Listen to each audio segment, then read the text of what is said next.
Before we begin tonight's journey, settle into a quiet place. Let the world outside drift into darkness, because the story waiting for you is carved from the shadows of real history, where poverty, power, and violence collided to shape one of the most infamous figures of the modern age. In the remote mountains of Sinaloa in the late 1950s, a child was born into dust, hunger, and silence. No one knew his name. No one imagined he would one day command an empire stretching from the jungles of Colombia to the streets of Chicago. Joaquin Guzmán Loera, El Chapo, did not rise like a king. He crawled out of the margins of a forgotten Mexico, where the line between survival and crime was drawn in blood. As the decades passed, cartels rose and fell like collapsing civilizations. Governments hunted him, worshipped him, sold to him, and betrayed him. He built tunnels beneath borders, alliances beneath governments, and a legend beneath fear itself. To some, he was a monster. To others, a necessary evil. To most, a ghost moving through the cracks of history, alive only in whispers. Tonight, we follow his ascent, his escapes, his wars, and his final fall. Not to glorify him, but to understand the world that created him, and the world he helped create in return. Before we step into the shadows, if you enjoy deep, quiet journeys into history's untold corners, consider liking this video and subscribing to the channel. It helps the story travel farther. And now, let us begin.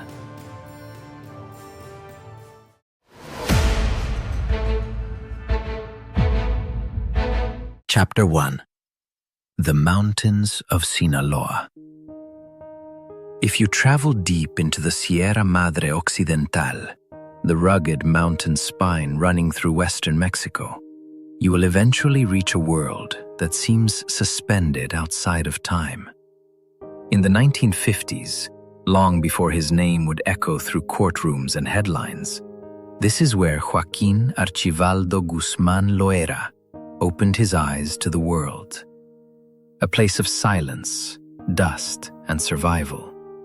A land that shaped him before he ever shaped anything in return. He was born on April 4, 1957, in the tiny village of La Tuna, nestled in the municipality of Badiraguato, Sinaloa. The region has long been mythologized as the cradle of Mexico's most notorious traffickers, Felix Gallardo, Caro Quintero, El Mayo. But in those early years, it was simply a place where people fought the land as much as they fought poverty. Mountains towered like silent sentinels, farms clung to the edges of cliffs, and every family, including Joaquin's, lived at the mercy of the seasons. His father, Emilio Guzmán, was officially a cattle rancher, but nearly everyone whispered the same thing, that he was involved in the cultivation of opium poppies and marijuana. In the mountains, such work was rarely a choice. It was the only economy that paid. His mother, Maria Consuelo, was the stabilizing force in the home, a woman who believed fiercely in dignity, even when the world offered none. The Guzmán household was large, loud, and desperately poor. Joaquin was the eldest son, and from a young age he carried a weight that did not belong to a child. When crops failed, he worked. When food ran short, he hustled. He once said that he began selling oranges and chewing gum before he was tall enough to see over the table. In Badiraguato, during the 1950s and 1960s, this was not unusual. Children grew fast because life forced them to. Violence, too, was woven into the fabric of everyday existence. Disputes over land, debts, or harvests were settled with fists, knives, or rifles. Roads were nothing more than winding dirt paths, and contact with the outside world was rare. There were no industries, no factories, no real schools. Just the mountains, majestic, beautiful, and merciless. And all around them, the drug trade grew like another crop. By the late 1950s, Mexico had become a crucial supplier of opium to the United States, especially as heroin use rose after World War II.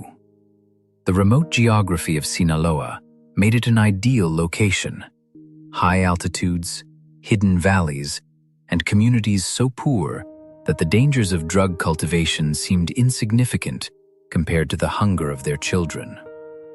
In this environment, young Joaquin absorbed lessons that would stay with him for life.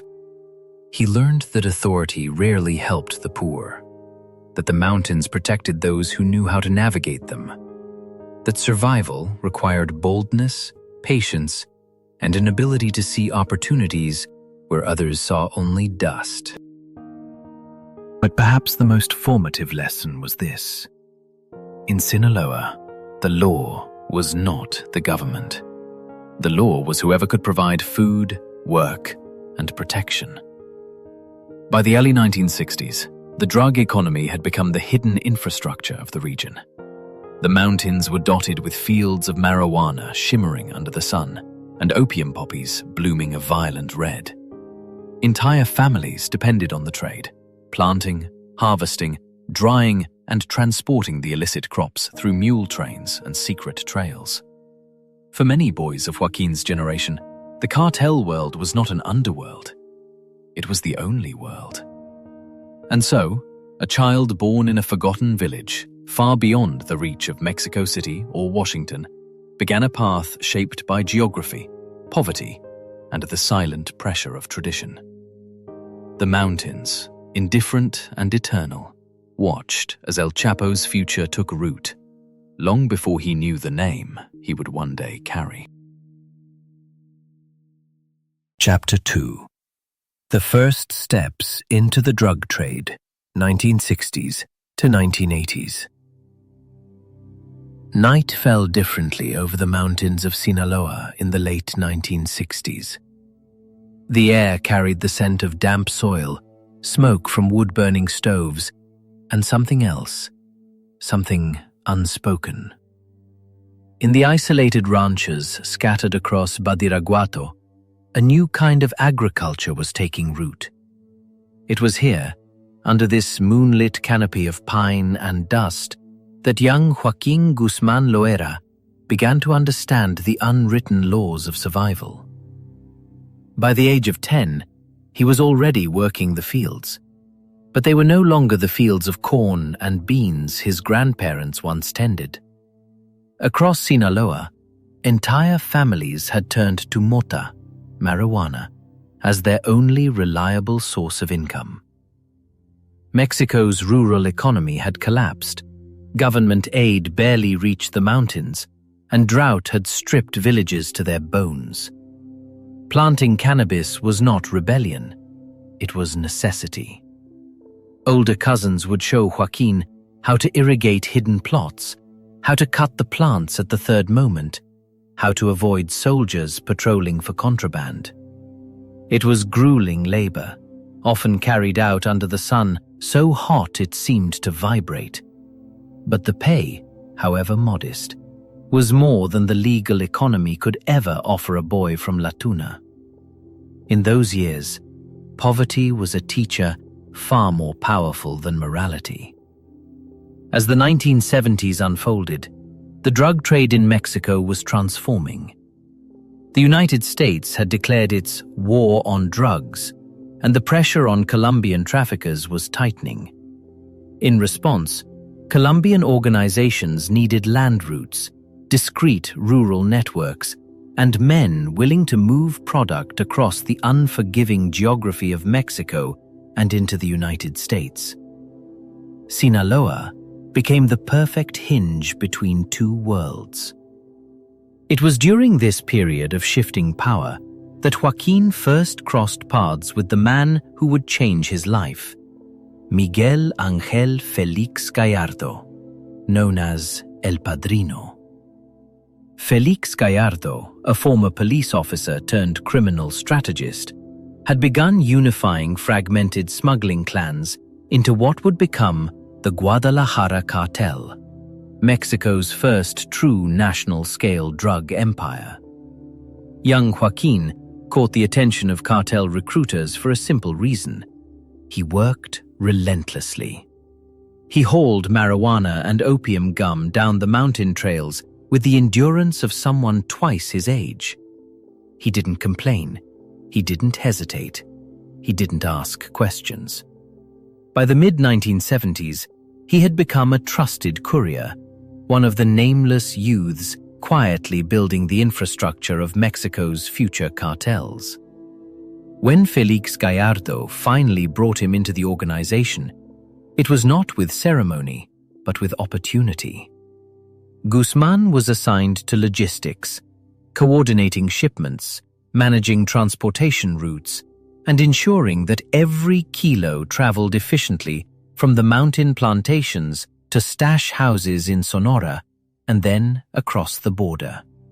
His colleagues gave him a nickname, El Chapo, Shorty, a quiet nod to his height, and later, a name that would echo around the world. By the early 1980s, the Guadalajara Cartel dominated the continent's drug corridors. Cocaine flowed from Colombia into Mexico, then into the United States at unprecedented scale. Corruption seeped through every level of government, from local police to federal agencies, making the cartel nearly untouchable. And in the background, El Chapo learned everything: organization, bribery, violence, and the mathematics of an empire built on illegality. He watched how Félix Gallardo negotiated with politicians, how routes were opened or closed, how loyalty was bought, traded, or betrayed. Every detail mattered. Every error cost lives. In the darkness of Sinaloa's mountains, where he had once carried bundles of marijuana on his back, Joaquin Guzmán Loera was no longer just a boy from La Tuna. He had stepped, quietly, steadily, into the machinery of a criminal industry that was reshaping Mexico. And though he didn't yet know it, the next chapter of his life would thrust him from the shadows into the fierce, blinding spotlight of global power. Chapter 3: The Rise of the Sinaloa Network, 1985 to 1990. Night settles over Mexico differently in the mid-1980s. Heavier, more watchful, as if the land itself senses the fracture that is about to reshape the criminal world.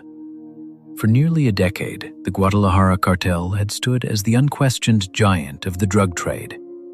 But in 1985, a single event cracks its foundation so violently that nothing within it will survive unchanged.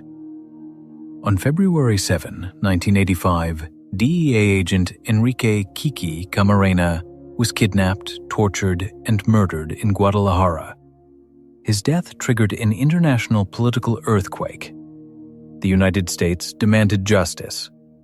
Mexican authorities, under unprecedented pressure, launched raids, arrests, and investigations that cut deeply into the cartel's leadership structure. The empire Miguel Ángel Félix Gallardo had forged, once invisible, thriving under layers of protection, began to crumble. In the shadows of this downfall, one man watched with quiet calculation: Joaquin El Chapo Guzmán. At that moment, he was still a mid-level operative, a logistical mind buried beneath the cartel's more famous names. But history often shifts in moments of collapse, and when the Guadalajara Cartel fractured, Guzmán saw not disaster, but possibility. In 1989, Felix Gallardo, El Padrino, was arrested. From his prison cell, he attempted to divide the remaining territories among his former lieutenants to prevent a violent war. But the map he drew would become the blueprint for new empires: Tijuana for the Arellano Felix brothers, Juarez for the Carrillo Fuentes family, and the fertile valleys of Sinaloa, Durango, and Chihuahua for Guzmán and his allies. This last region would soon be known as the Golden Triangle, the birthplace of the Sinaloa network. Yet El Chapo's rise did not come from inheritance alone. It was built on strategy, on a logistical vision radically different from the old guard. Throughout the late 1980s, Guzmán had observed a flaw in how drugs were moved north. Most trafficking relied on bribed checkpoints, hidden compartments in trucks, or small-scale couriers. These methods were profitable but limited. They depended too heavily on corruption, luck, and the shifting tides of law enforcement. Guzmán imagined something larger, something engineered, controlled, and almost industrial. Under the cover of darkness, in ranches scattered across Sinaloa, he began constructing a maze of smuggling tunnels along the U.S.-Mexico border, particularly beneath the city of Tijuana. These tunnels were unlike anything seen before. Reinforced walls, electric lighting, ventilation systems, sometimes even underground rail tracks. They bypassed checkpoints entirely, turning smuggling into a private highway. It was a revolutionary idea, and it transformed him almost overnight. At the same time, he experimented with air corridors. Small planes, Cessnas, flew low and silent across the Gulf of California, dropping duffel bags onto hidden airstrips before circling back to Central America. The system was meticulous. Every flight was timed with military precision. Every pickup coordinated by radio codes known only to a handful of trusted men. By 1990, El Chapo was no longer a subordinate. He was an architect, someone who reshaped the very mechanics of trafficking. The Sinaloa network grew quietly, steadily, like a vine wrapping itself around the forgotten corners of northern Mexico. The organization did not yet have the global reach it would later achieve, but its internal structure, flexible, decentralized, efficient, was already taking form. And unlike many who rose through intimidation or charisma, El Chapo built power one route at a time. His methods were simple: control territory, control transportation, control loyalty through opportunity, not ideology. He did not need to inspire men. He needed only to give them work, protection, and profits larger than anything they had ever imagined. As the decade drew to a close, authorities believed the drug landscape had splintered into regional cartels battling for pieces of a shattered empire. But beneath the dust and gunfire, something far more organized was emerging. A network rising from the mountains of Sinaloa, guided by a man who had once carried bales of marijuana down those same slopes. The world had not yet learned his name, but soon, Joaquin Guzmán Loera would step out of the shadows, and nothing about Mexico or the global drug trade would ever be the same. Chapter 4: The Architect of Tunnels and Trafficking Routes, 1990 to 1993. Night settles over the US-Mexico border like a curtain, drawn tight against the desert winds. In the early 1990s, most people believed the frontier to be a vast, empty line, watched by patrol lights, guarded by fences, patrolled by men with radios and dogs. But beneath the sand and concrete, something else was taking shape. Something engineered with the precision of a military operation and the imagination of an outlaw architect. Its creator was Joaquin El Chapo Guzmán, a man whose genius did not come from education or politics, but from an intuitive understanding of movement, of how goods, people, and money flow when the world isn't watching. It began with the tunnels. By 1990, El Chapo had already tested small passageways under the Tijuana border. But these early experiments soon evolved into a phenomenon. One of the first major tunnels, discovered in 1993, stretched like a buried artery between a warehouse in Agua Prieta, Sonora, and a safe house in Douglas, Arizona. It ran nearly 300 feet, with electric lights, wooden beams, and a ventilation system that whispered like a sleeping animal. Authorities were stunned. They had expected a crude trench, a smuggler's shortcut. Instead, they found something closer to a subterranean factory line. It was the first publicly known example of what would become El Chapo's signature: perfect invisibility. But tunnels were only one part of the architecture. As the Sinaloa network expanded, Guzmán layered his routes like a web, crossing entire continents. His strategy was not to rely on one method, it was to design dozens. If one was discovered, another would already be thriving. If a corridor collapsed, 2 more would open overnight. The skies came first. Using twin-engine Cessnas, pilots flew low over the Sierra Madre Occidental, skimming mountain ridges to avoid radar. They dropped packages onto ranchland fields, where pickups waited with headlights off. Sometimes they landed on makeshift dirt runways, carved by bulldozers in the dead of night. Each landing was choreographed to the minute. If a plane was late, the ground crew knew to disappear into the brush. Then came the ships. Guzmán's men began hiding cocaine in fishing boats, cargo containers, even commercial vessels bound for the ports of Los Angeles and Long Beach. He exploited international supply chains the way an engineer exploits physics, methodically, boldly, without hesitation. To customs agents, a shipment from Ecuador or Colombia looked like any other. Inside, beneath layers of produce or cement, were the bricks that fueled the empire. But perhaps the most profitable of all was the fleet of semi-trailer trucks, ordinary-looking freight vehicles that moved between Mexican farms and American distribution centers. Guzmán understood that the greatest disguise was normalcy. A truck carrying avocados could carry anything. A refrigerated trailer could conceal compartments impossible to detect without dismantling the vehicle. Within a few years, his trucking routes became so consistent, so flawless, that some shipments crossed the border weekly without a single interruption. This was his brilliance. Where others saw barriers, El Chapo saw blueprints. Where others relied on corruption alone, he relied on engineering, timing, and redundancy.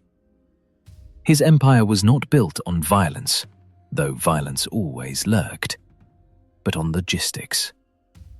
By 1993, US authorities were finally beginning to understand that a new kind of trafficker had emerged. This was no street-level criminal, no impulsive warlord. El Chapo was something rarer, a strategist, a man who studied weaknesses the way a cartographer studies elevation lines. He mapped blind spots, exploited rhythms, and turned the border into a living organism whose pulse he controlled. For every route discovered, 3 more remained hidden. For every tunnel collapsed by law enforcement, another was quietly being dug beneath a warehouse or a cornfield or an abandoned home. And while the world still debated the fallout from the Guadalajara Cartel's collapse, one truth was taking shape beneath the desert floor. The Sinaloa network was no longer just a cartel. It was a transportation empire. And its architect was a man the world had barely begun to fear. Chapter 5: Violence as Strategy. The Cartel Wars of the 1990s, 1992 to 1995. Nice in Mexico during the early 1990s carried a particular heaviness, as if the air itself remembered every gunshot, every whispered threat, every disappearance. The old order, the era of the Guadalajara Cartel, was gone. What remained was a fractured landscape of rival kings and restless foot soldiers, each carving out their piece of a country slipping into its most violent decade. At the center of it all was Joaquin El Chapo Guzmán, no longer just a smuggler or a rising lieutenant, but a name spoken in both fear and calculation. His ascent threatened many, but none more than the Arellano Felix brothers of the Tijuana cartel. The war did not begin with a dramatic declaration. It began with roots, with money, with the invisible control of plazas that determined who could move a kilogram across the border and who could not. In 1992, tensions exploded when Sinaloa operatives were ambushed in Puerto Vallarta. The Tijuana cartel had responded to El Chapo's encroachment with bullets, and from that moment onward, both organizations were locked in a cycle of retaliation that would shape the Mexican underworld for years. By 1993, the conflict reached a fever pitch. The Arellano brothers wanted Guzmán dead, and Guzmán wanted the Tijuana leadership erased. Streets that once echoed with music and weekend laughter now carried the metallic hum of armored vehicles and the hush of men waiting behind tinted windows with rifles resting on their knees. And then came May 24th, 1993. It was a warm afternoon at Guadalajara International Airport, a place where families gathered for arrivals, where businessmen hurried toward flights, where no one expected history to shatter in the instant. The Arellano Felix brothers believed that El Chapo would be passing through the terminal. Their hitmen arrived quietly, merging into the crowd, ready to execute him in broad daylight. But they miscalculated. In the chaos that followed, gunfire cracking across the pavement, civilians running for cover, a car pulled forward that the gunmen believed belonged to Guzmán. They opened fire. When the smoke cleared, the victim was not El Chapo. It was Cardinal Juan Jesus Posadas Ocampo, one of the most respected religious figures in Mexico. His death at the hands of cartel gunmen sent the nation into shock. Church bells tolled in mourning. Newspapers printed the story in black borders. Politicians stood before microphones insisting that Mexico had crossed a line it could never uncross. Chaos followed. The government launched one of the largest manhunts in its history. Airports tightened security, highways filled with checkpoints, and soldiers patrolled city streets with rifles gripped tightly to their chests.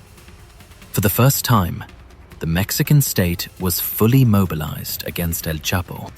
The country, already strained by economic crises and political uncertainty, now teetered on the edge of open conflict between the government and the cartels. Ordinary life began to fracture. People traveled less. Doors were locked earlier. Conversations in restaurants dropped to a whisper when certain names were spoken. Under this pressure, Guzmán fled into the mountains of Sinaloa, the same rugged terrain that had sheltered him as a boy. Helicopters combed the ridges by day. Federal forces swept through the canyons by night. Yet the Sierra Madre was a fortress, built not of walls, but of loyalty, secrecy, and geography. Still, even mountains cannot protect forever. In June 1993, barely a month after the airport massacre, authorities closed in on Guzmán in Guatemala. Surrounded, and with few options left, he was arrested by Guatemalan forces and swiftly handed over to Mexico. Cameras captured his transfer. A short man in a crisp shirt, expression unreadable, walking between soldiers as if he were stepping into rather than out of power. The first act of the legend was complete. Even behind bars, Mexico whispered his name. The violence he unleashed, the strategies he perfected, and the war he fought against the Tijuana cartel had transformed him from a rising trafficker into something larger, something darker. And as the 1990s continued, it became clear that the world had not yet seen the end of Joaquin Guzmán Loera. Not even close. Chapter 6. The First Capture and the First Escape. 1993 to 2001. Night settled differently over Mexico in the summer of 1993. Newspapers still carried the echo of gunfire from the Guadalajara airport. Families still whispered about the cardinal who had been killed by mistake. And somewhere, deep within the machinery of the Mexican justice system, the man at the center of it all, Joaquin El Chapo Guzmán, was preparing for the next chapter of his life, a chapter written behind concrete walls and steel bars. After his arrest in Guatemala on June 9, 1993, Guzmán was extradited to Mexico within hours. Cameras flashed as he stepped off the plane, hands cuffed, surrounded by soldiers. But if anyone expected fear, they saw none. He walked calmly, almost thoughtfully, as if already calculating what came next. He was sent to Centro Federal de Readaptación Social No. 1, better known as Puente Grande, one of the most secure prisons in the country, a place designed to hold men like him forever. But Puente Grande would soon learn that no wall is high enough, no guard loyal enough, no system tight enough when its prisoner thinks in tunnels. Inside the prison, El Chapo did not disappear. He adapted. Pre-dawn hours were filled with a kind of stillness unique to prisons, where metal doors groan open and closed like the breathing of some tired giant. Guards walked the halls with coffee cups and suspicion. But in cell 20, El Chapo built an empire of influence, not through violence, but through patience.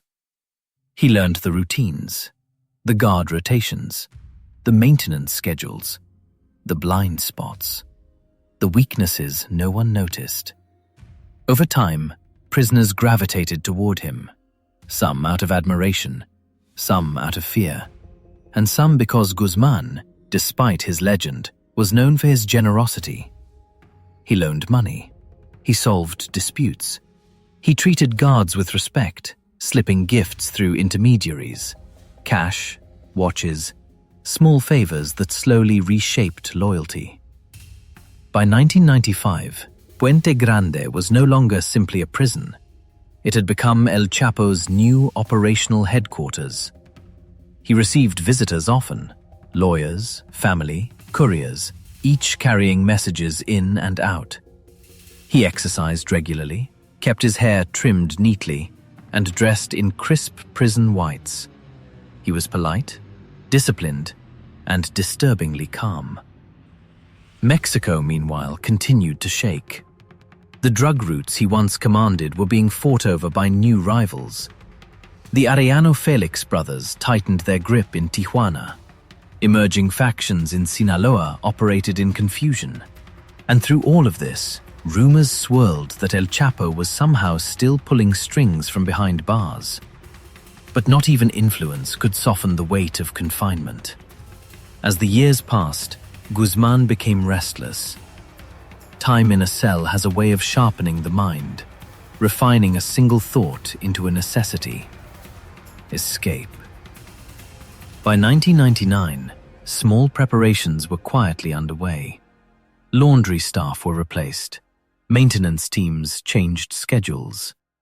Guards who once ignored him now greeted him warmly.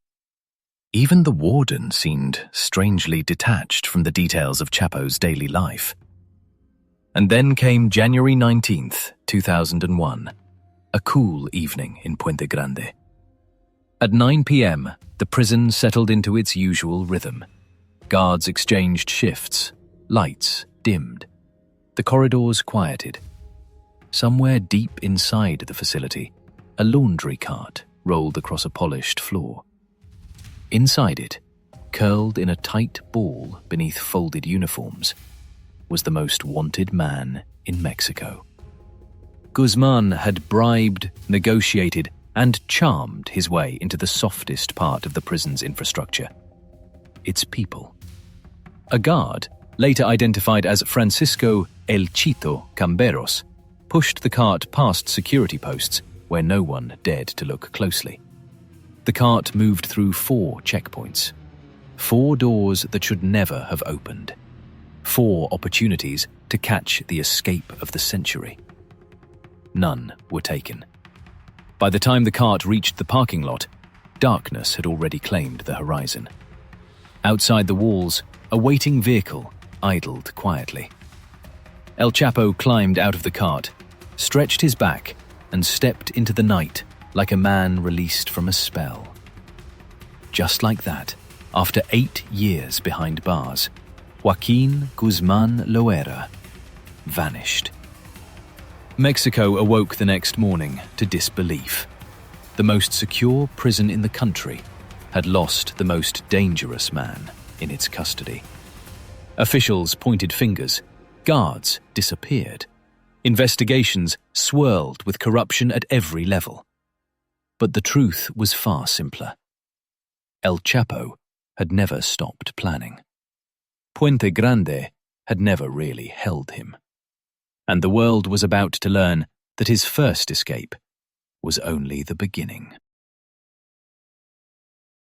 Chapter 7: A King in the Shadows, 2001 to 2014.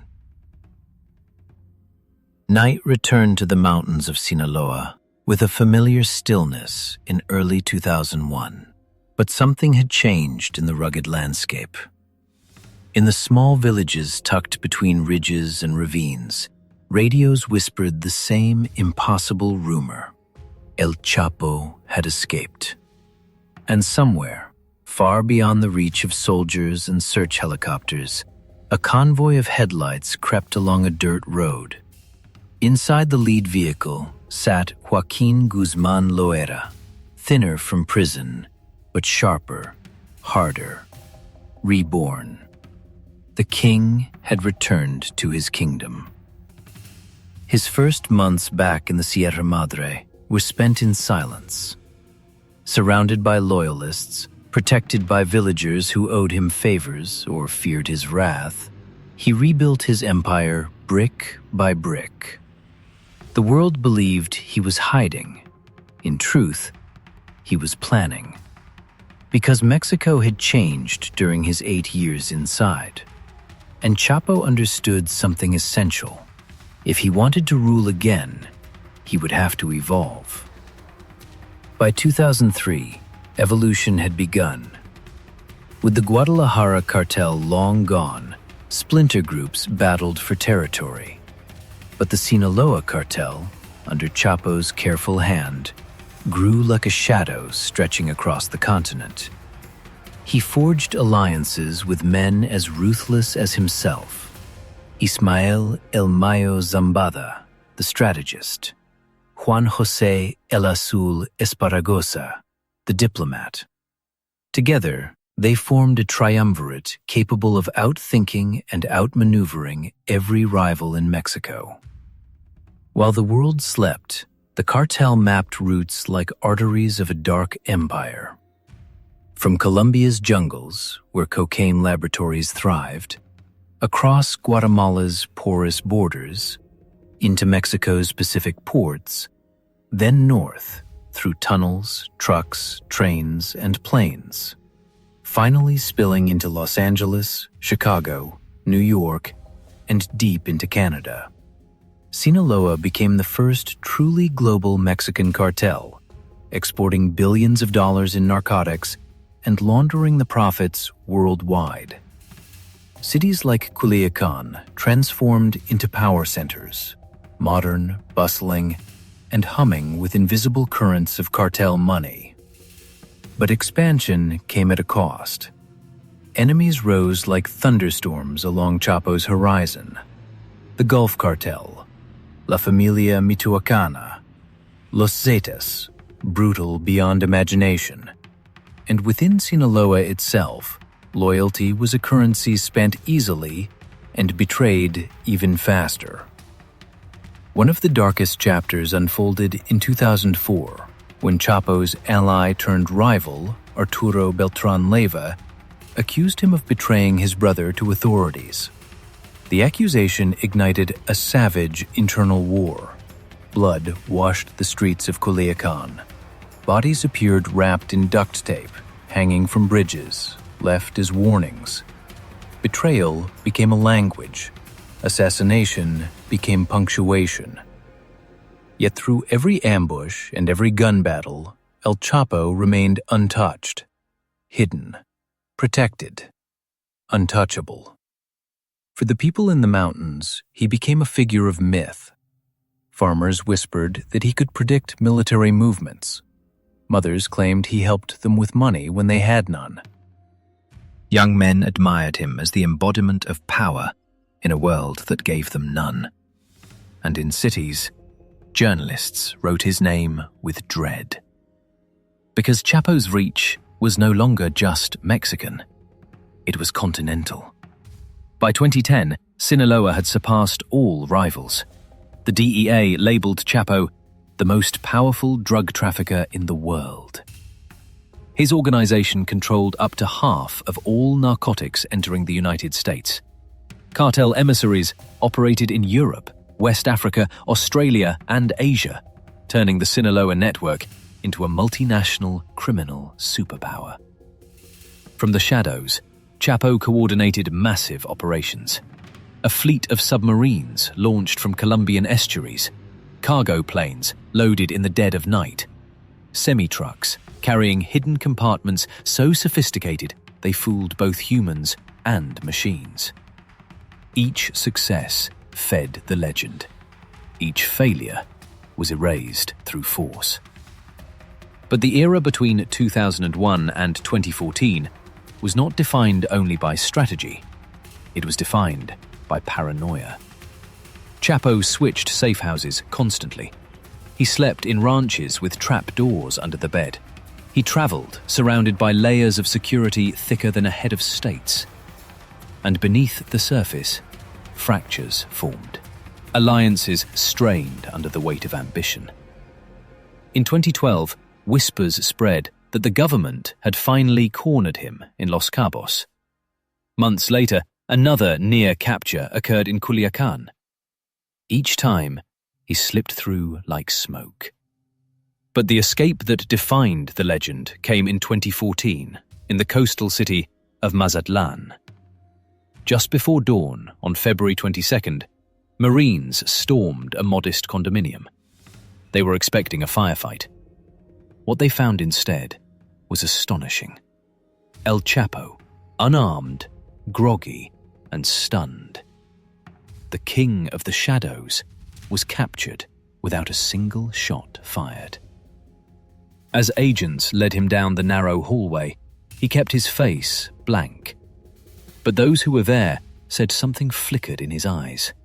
A calculation, an unfinished sentence. For Chapo knew two things better than anyone. Power never disappears, and every cage has a door. He had escaped once, and the world had underestimated him. What they didn't yet realize was that he would escape again. Chapter 8. The Second Capture and the Hollywood Escape. 2014-2015. Before dawn on February 22nd, 2014, the quiet seaside city of Mazatlan was wrapped in a soft, pearly fog. Fishermen prepared their nets. A few late-night revelers stumbled home. And in a modest fourth-floor condominium, guarded by nothing more than a single steel door, the world's most wanted drug lord slept. At 6:40 a.m., the silence shattered.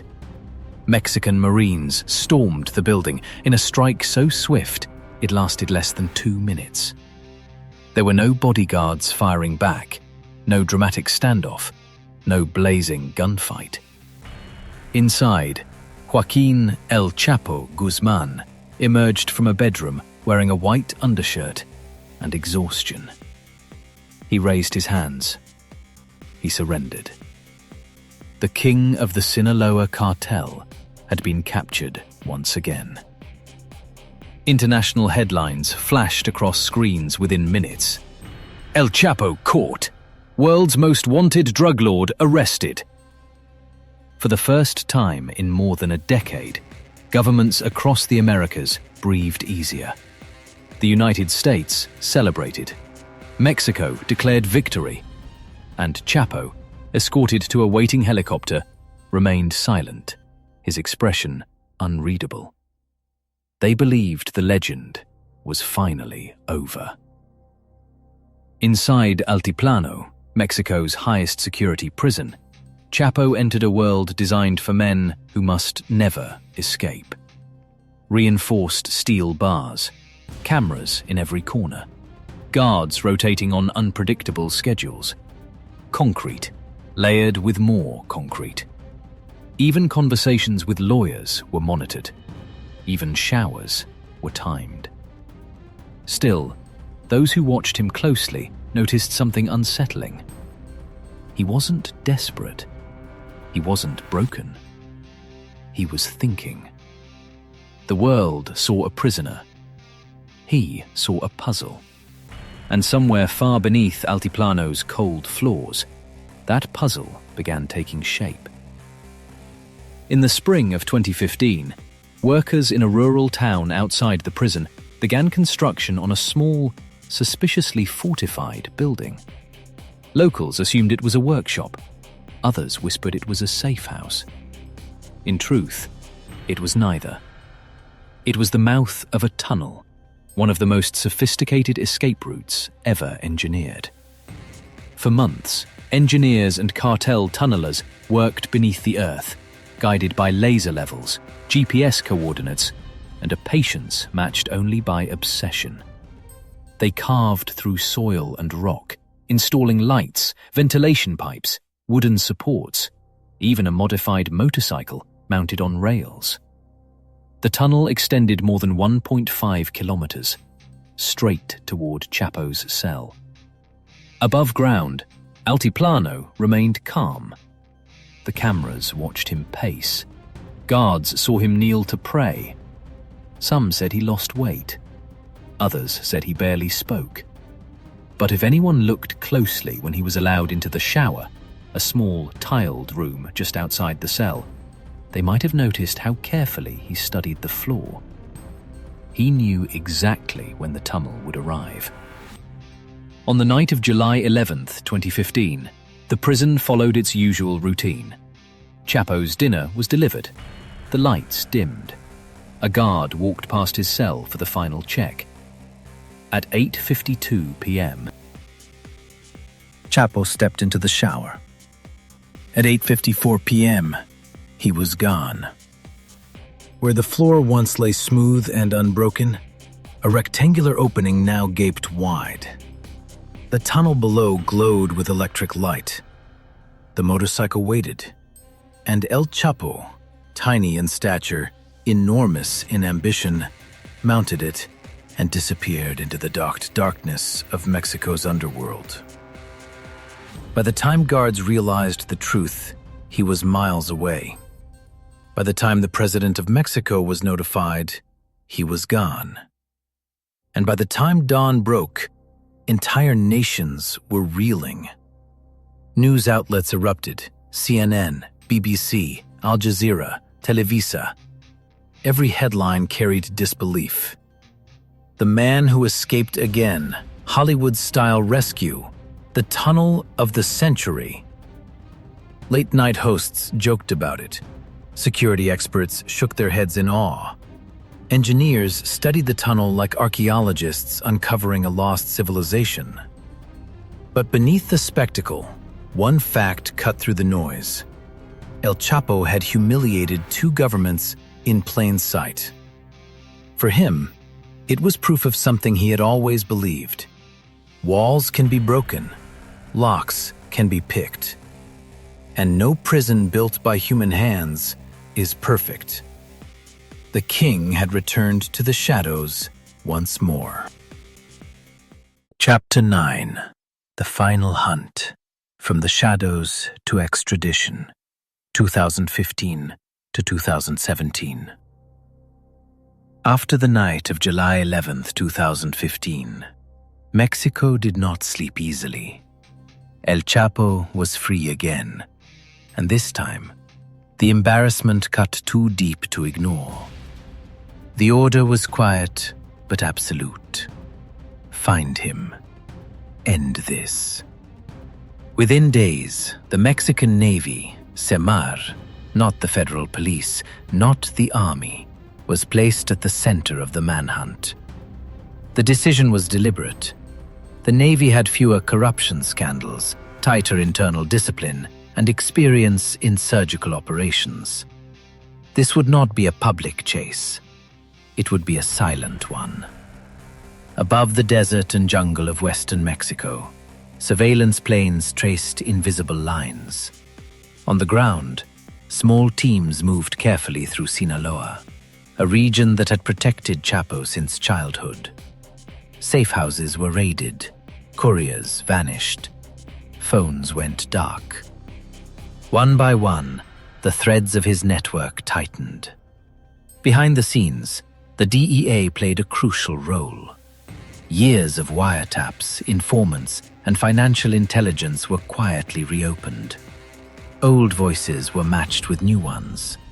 Patterns of movement, once chaotic, began to repeat themselves. The CIA, officially silent, shared satellite imagery and technical analysis, helping Mexican forces narrow their focus without ever stepping into the spotlight. El Chapo, sensing the pressure, did what he always did. He moved. In late 2015, he drifted through the mountains of Sinaloa, rarely sleeping in the same place twice. He relied on tunnels again, on trusted families, on the myth of his own invincibility. But something had changed.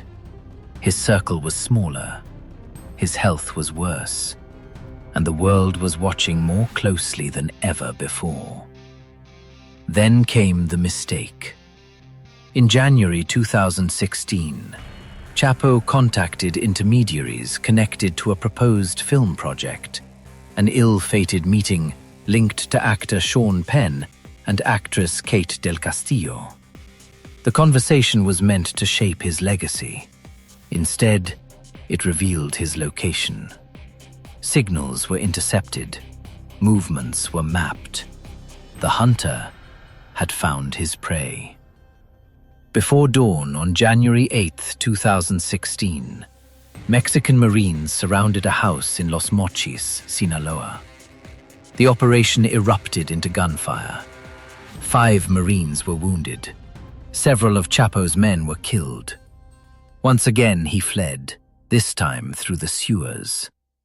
Crawling through filthy water beneath the city streets, Chapo emerged soaked, exhausted, and desperate. He stole a car, then another. For a few fleeting hours, it seemed the legend might survive yet again. But fate had run out of patience. Local police stopped him on a highway outside the city. There was no tunnel this time, no darkness to disappear into.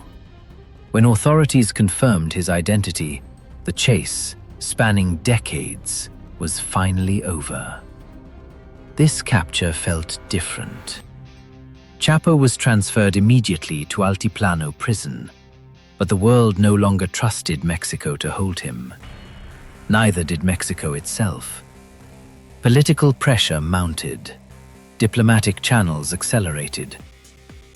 The United States demanded extradition, citing drug trafficking, money laundering, and murder on an unprecedented scale. For months, lawyers delayed.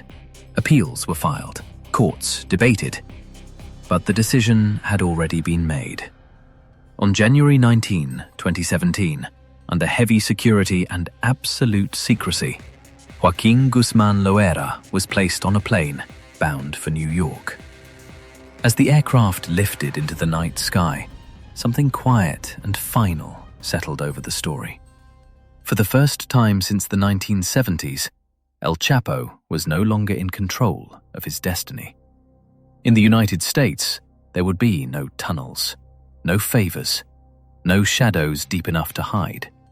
Only steel, time, and a courtroom waiting patiently. The hunt was over. The myth had reached its end. Chapter 10. The Trial of the Century and the End of a Legend. 2018 to 2019. By the winter of 2018, Joaquin Guzmán Loera no longer slept beneath mountains or behind false walls. He slept in a concrete cell in Brooklyn, New York, thousands of miles from Sinaloa, under lights that never fully dimmed. The trial began on November 13th, 2018, inside the federal courthouse in Brooklyn's Eastern District. Outside, reporters gathered before dawn. Inside, armed marshals watched every movement. This was not merely a criminal proceeding. It was a reckoning, decades in the making. The charges were vast: drug trafficking on an industrial scale, money laundering, firearms offenses, and responsibility for thousands of deaths. Prosecutors described a criminal enterprise that moved tons of cocaine into the United States, earning billions of dollars, while leaving entire regions of Mexico soaked in blood. El Chapo sat quietly, dressed in a suit, headphones pressed to his ears as translators whispered the language of his downfall. Gone was the fugitive. In his place sat a man reduced to listening. One by one, witnesses took the stand: former allies, accountants, bodyguards, traffickers who had once sworn loyalty. They spoke of tunnels with rails and electricity, of bribed officials, of planes landing on jungle airstrips under moonless skies. They described a world where violence was currency and silence was survival. Perhaps the most chilling testimony came not from enemies, but from insiders. Men who had shared meals with him, men who had watched him give orders that ended lives with a nod. Their voices were calm, rehearsed, almost sleepy, as if recounting someone else's dream. The defense argued that Guzmán was a scapegoat, a convenient villain for a corrupt system. They claimed the real power lay elsewhere, with politicians, generals, presidents. El Chapo, they said, was merely a symbol. But symbols can still be guilty. After 11 weeks, 56 witnesses, and mountains of evidence, the jury deliberated for just 6 days. On February 12, 2019, the verdict was read: guilty on all counts. The courtroom was silent. El Chapo showed little reaction. No anger, no triumph. Only a faint tightening of the jaw, as if acknowledging what he had always known. Every escape runs out of ground eventually. Sentencing came on July 17, 2019. The judge's words were precise and final. Life in prison plus 30 years. No possibility of parole.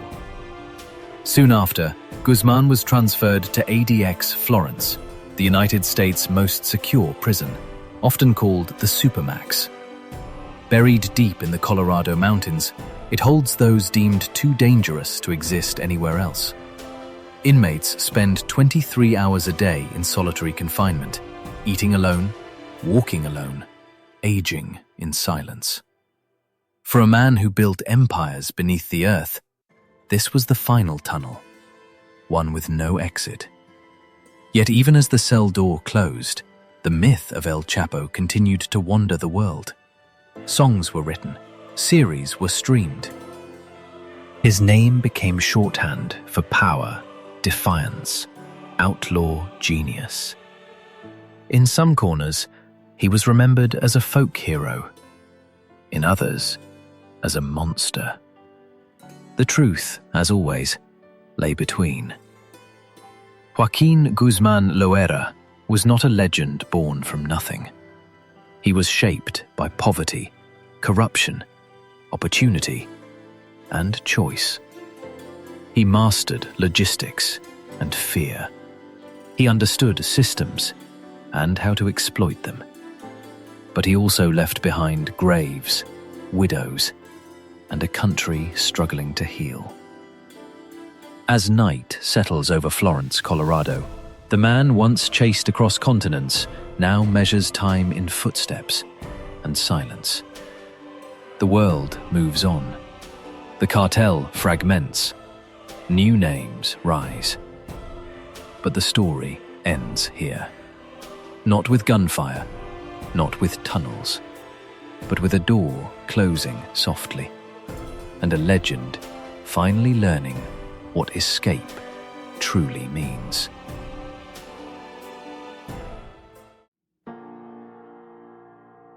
As the story fades into silence, one truth remains steady beneath everything we have heard tonight.